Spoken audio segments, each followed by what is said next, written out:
Here's today's In Touch devotion. Today's scripture reading is John chapter 13, verses 1 through 15. Now before the feast of the Passover, Jesus, knowing that his hour had come that he would depart out of this world to the Father, having loved his own, who were in the world, he loved them to the end. During supper, the devil, having already put into the heart of Judas Iscariot, the son of Simon, to betray him. Jesus, knowing that the Father had given all things into his hands, and that he had come forth from God, and was going back to God, got up from supper, and laid aside his garments, and taking a towel, he girded himself. Then he poured water into the basin, and began to wash the disciples' feet, and to wipe them with the towel with which he was girded. So he came to Simon Peter. He said to him, "Lord, do you wash my feet?" Jesus answered and said to him, "What I do, you do not realize now, but you will understand hereafter." Peter said to him, "Never shall you wash my feet." Jesus answered him, "If I do not wash you, you have no part with me." Simon Peter said to him, "Lord, then wash not only my feet, but also my hands and my head."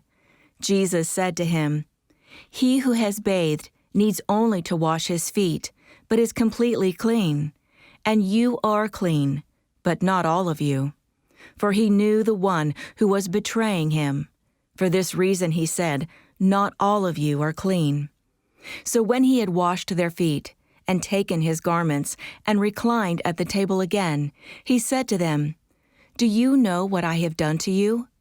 You call me teacher and Lord, and you are right, for so I am.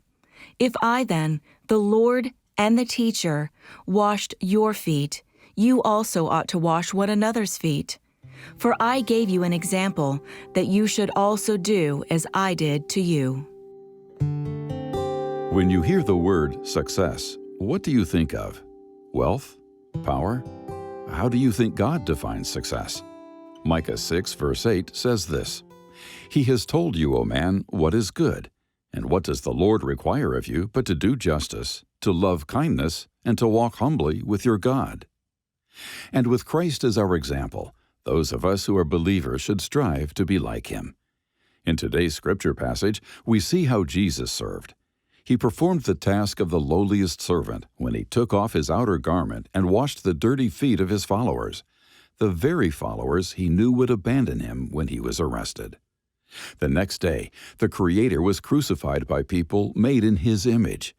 In allowing this, he offered salvation to all, even those who nailed him to a cross. And Jesus asks that we follow his example of service. With the exception of Judas, his disciples obeyed. In fact, they all suffered because of their faith, many unto death. Though we likely won't endure what they did, ask the Lord how he's calling you to serve. In what ways do you spend your resources and time? And which topics dominate your thoughts and conversation?